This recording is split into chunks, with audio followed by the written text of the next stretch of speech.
Everyone's gone crazy. Everyone should get out of here. We'll never wake up. But I was right, my precious. You are invincible. Precious? What's his precious? A miracle machine. Definitely not impossible. I think he's referring to that machine. What a drunkard. Oh, goodness. The smell of alcohol. Main Fräulein, please allow me to fan the fumes away with my wings. Oh, excellent. Please, fan them away from me, too. Certainly. I've checked the surroundings, but there's no one else here. Isn't that strange? The Fatui is a big organization, but he's the only one left at this camp. What's more, we didn't even see him the last time we were here. Even the larger gentleman from the first time is missing. I think they must be hiding somewhere. As for why they may be hiding, I'm afraid we'll have to ask him.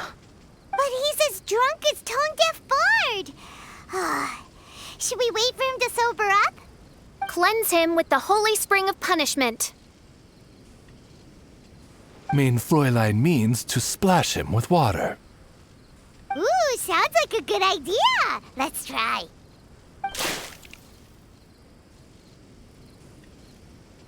Hey, he opened his eyes. Huh? Hey, are you one of the Fatui? Can you tell us what happened here and what that machine is for? Fatui? Ha! Fatui. Those blockheads from the administration will regret it now. That's what you get for rejecting my research and forcing me to conduct my research on this deserted island. My precious. Why is he crying? Looks like he has a lot of pent-up emotions. You mocked me and my precious invention. You don't know anything about the future. Only my invention can help us conquer the world. Idiots. Such idiots. Ow! Don't hit me. I won't blow up the lab again. I'm sorry. I didn't mean to. This man's gone insane. There's no way we can communicate with him. He wasn't like this when we first met him. It looks like the effects have grown worse, to the point of driving him mad. My manuscript. My manuscript. Only that can save. Manuscript? Where is it? Don't yell at me. Don't yell at me. Fischl, don't yell at him. Then I'll... Let me try. Kind sir, look at me. Now, tell me, where did you hide your manuscript? No, don't force me to write a report. Go away. He's completely lost in his own imagination. Allow me. Please excuse me.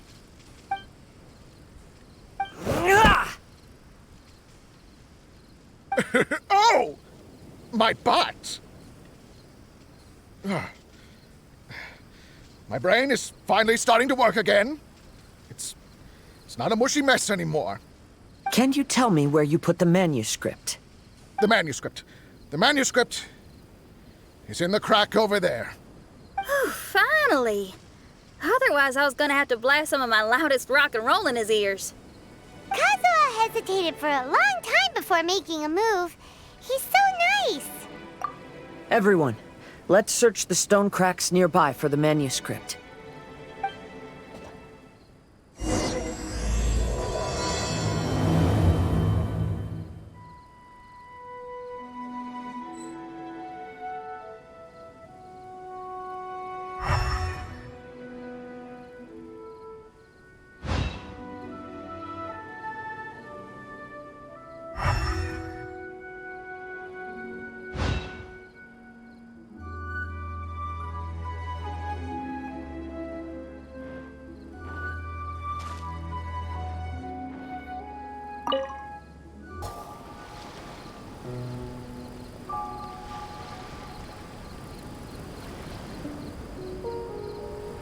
Found it!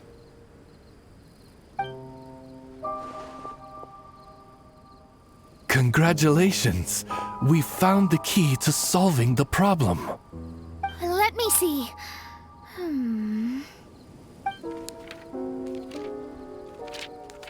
Just as I thought. This machinery, named cognitive mimicry, is capable of altering the state of people's brains. It was invented by the researcher we met earlier. His name is Persakov. According to the manuscript, the Fatui officials did not support Persakov's research. They believed he had taken the wrong path. But Persakov insisted on putting his machine to use.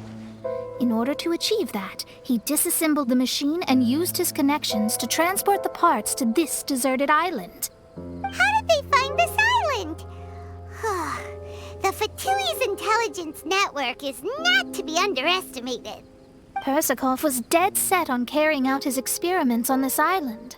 Most of his subjects were junior Fatui soldiers who all signed a waiver beforehand. It looks like they really thought this machine would benefit the Fatui. How does the machine work? That's most likely top secret. The manuscript didn't reveal any details, but Persakov did mention that the machine was modeled after the power of a god.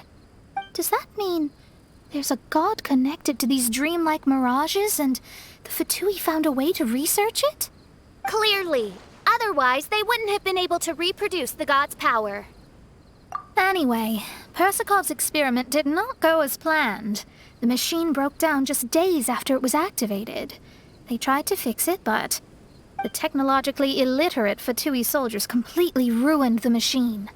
Even its most important component of all, the crystalline cores, got ejected and disappeared. A testament to the importance of maintenance in all aspects of life. I believe we can all learn something from this. Persakov may be a mad scientist, but he didn't want to see his subordinates suffer. Besides, if he didn't solve the problem, he would end up going insane as well. As a last resort, Persakov went out on his own to look for the cores. But he was just a sickly researcher, unfit for the task. He had to give up. Then, Persakov went searching for the soldiers who had gone mad and strayed from the group, and took them to a hidden cave. I think that was where they were at the day we arrived on this island. Persakov was taking a strong Fatui soldier somewhere. Yes, it took Persakov all of his strength to get all the missing soldiers into the cave. He tried to snap them out of it with music and poetry, but nothing worked. We came here once, but there was no one around. Come to think of it, that must have been the day Persakov was busy gathering the soldiers into the cave. There's good news and bad news written on the last few pages. The good news is, Persakov managed to figure out the location of the crystalline cores by piecing together the snippets of information he could get from the delirious soldiers. The bad news is Persakov failed to revive them and eventually succumbed to the device's influence himself. The last few pages of the manuscript are just unintelligible drunken scribbles. It appears that the responsibility for this issue now falls to my retainers and I. There's a map in the manuscript. The markings should indicate the locations of the crystalline cores.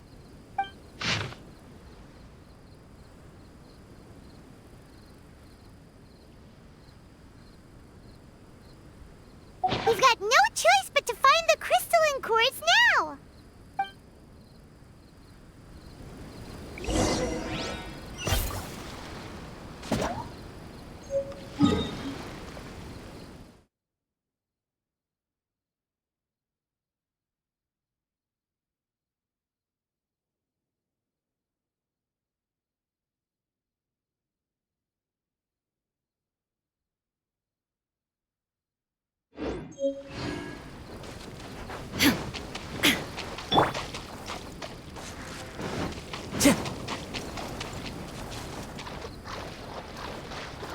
Into the wind!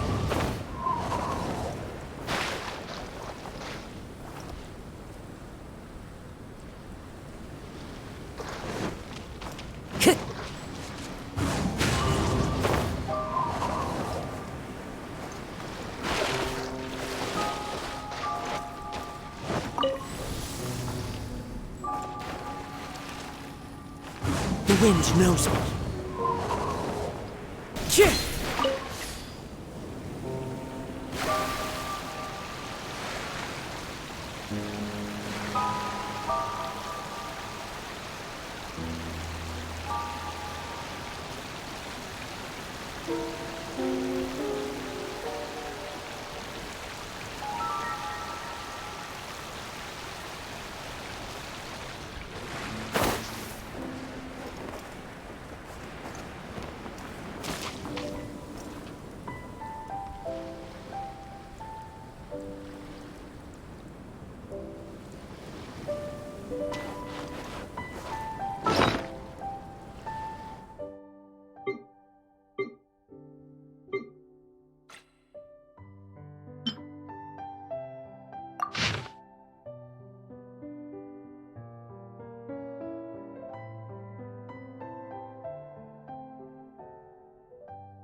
Time to go.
This should be one of the crystalline cores mentioned in the manuscript.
Time to go.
And here's the second one!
Time to go.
We found all the crystalline cores! Let's...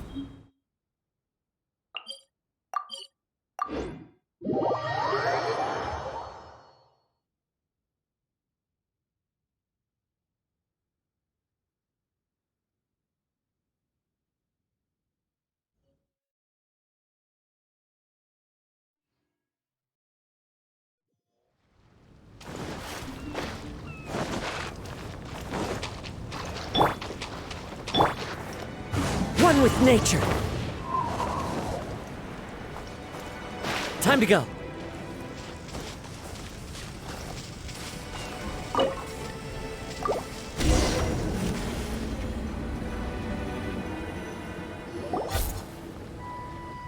We've inserted all of the crystalline cores, Mona. Is that all we needed to do? I think so. That's what the manuscript says, anyway. Let's give it some time. Hopefully it'll return to normal.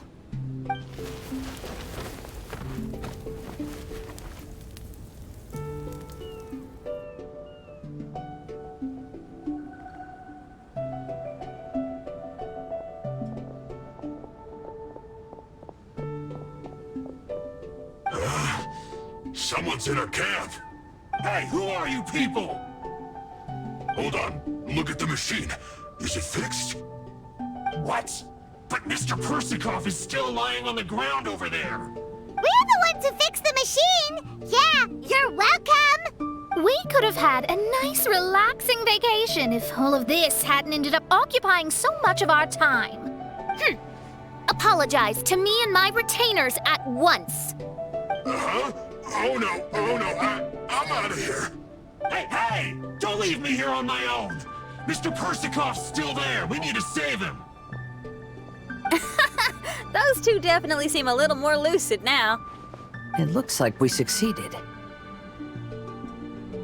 Yay! Let's get out of here then! Paimon wants to spend the rest of this vacation back at our own camp. Yeah, but it feels like our camp now. Kinda like our temporary home. Then perhaps we should call it the Embassy of the Imanakreich and Dodoland. Huh? No! That's too many words! Paimon would prefer something easy to remember. Come on, let's go home now.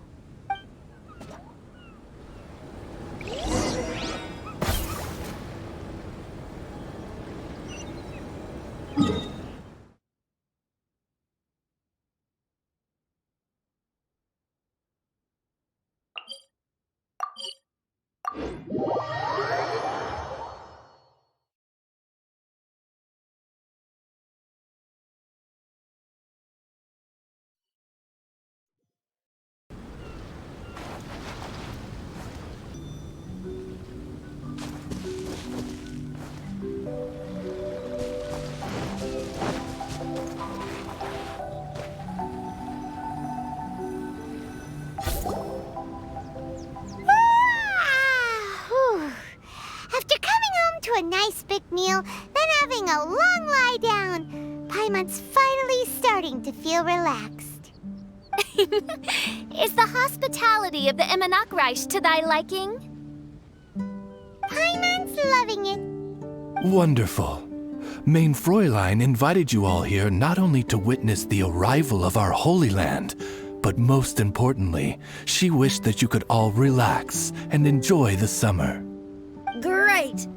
Well, I've come to the right place. I love it here.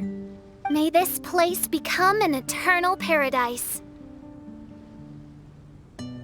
Mein Fräulein says she hopes to go on more adventures with you here in the future. Of course. And you should come find me and Leah when you get the time. I'll show you around. Oh, also, my friend runs the best restaurant in Leah. I'm sure you'll love it. If you're into opera, you should go see Yunjin. She's the nicest person, and she likes making friends with new and interesting people. I'm sure the two of you will have plenty to talk about with your shared passion for theatrics. Oh? If Lady Xinyan speaks so highly of it, then I must entertain the idea. Traveler, I have a suggestion.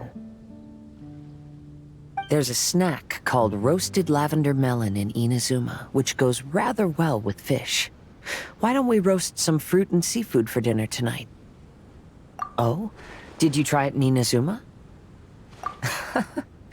That's great. You know, I want to follow your example and travel around the world. Hopefully, I can also make good friends along the way. That means a lot coming from you. Ah, you're all here.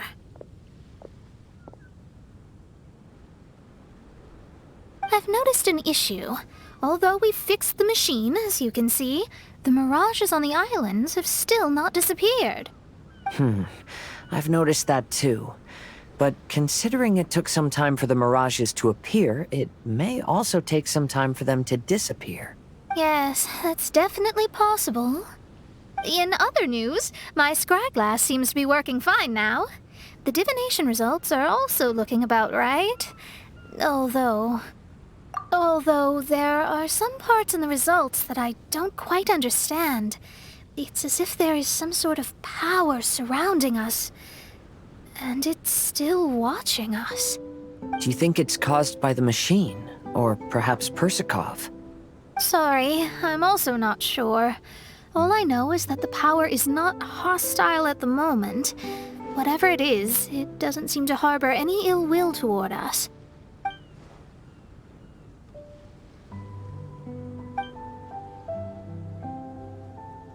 Well, although there's nothing left to disturb us and we can finally kick back and enjoy our vacation, we still ought to be cautious while we're on these islands. I will keep seeing what the stars say every day. I promised Fischl that I'd be her guard. I can help. Good. I'll be counting on you. Goodness knows why those girls are so carefree about everything. I suppose it falls to me to be extra vigilant. Oh, coming.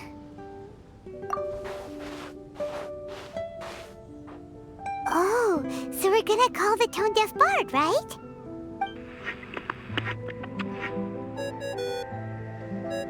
Well, hello there, strangers. You finally called. I thought you were having so much fun that you'd completely forgotten about me. Nope. Oh, tone-deaf bard, a whole bunch of really strange things happened. A strange machine that can imitate the power of a god? Wow. I didn't know the Fatui had plans like that. Their imaginations are truly running wild. So, judging from your tone, it sounds like you don't know any more about this than we do. Alas, I am but a humble bard who sings for his Mora in the tavern. Why would I know anything about it? Ugh, so annoying. But other than that, did you two have fun? We did! We ate a lot of yummy food and saw loads of amazing things! It was really cool! That's good. The point of traveling is to record any feelings stirred along the way. As long as you had an unforgettable experience, this journey has served its purpose. As for the mysterious voice, although we don't know who it was, not only did she not harm you, she also helped you to gain a better understanding of each other, right? If you look at it that way, maybe she meant you well. I mean, if she was able to intercept Alice's communication tool, I'm sure she's also plenty capable of attacking you. Tone-deaf bard is right. I'm glad to bring you some peace of mind. Just enjoy your vacation to the fullest. And don't forget to tell me all about the marvelous mirages when you get back. I want to record all these beautiful memories and turn them into ballads. Every summer will become an unforgettable song. Then I'll just wait for your return. Happy vacationing! If tone-deaf bard thinks it's okay, then maybe there's nothing to worry about. After all, tone-deaf bard is still a god. We should probably trust him. Let's head back. We don't want to keep everyone waiting. Hold on. Didn't Fischl say earlier that she's going to catch some crabs? Oh, Paimon wants to go too! Now you have solved the mystery. Doesn't it make you feel happy? Satisfied? Don't worry, I won't hurt you. I'm just a little bird that sometimes flies by these islands, and am now watching you from far, far away. I just so happened to sense a power here that has something to do with me. I was curious, so I landed on the beach to quietly watch everything that took place on these islands. It was fascinating. The ones who came here to work were so busy, and yet I still saw genuine smiles on their faces from time to time. And then all of you arrived later on, bringing your glorious dreamscapes and wonderful willpower. Your dreams are like the pure and delicate bubbles floating on the water. The more beautiful the illusion, the more it fascinates me. I'm not able to travel myself, but I do admire free spirits like yourself. So, I helped them design a little something for you all. I hope you liked it. As I said, I don't have an agenda. I'm just a little bird. I stopped here to admire your lives, joys, sorrows, and all. You are a special person with a unique and brilliant glow. I decided to communicate with you in this way because I'm really curious about you. There's no need to wonder about my name. Maybe one day in the future, we will meet in another place. When that time comes, I think you'll be able to recognize me.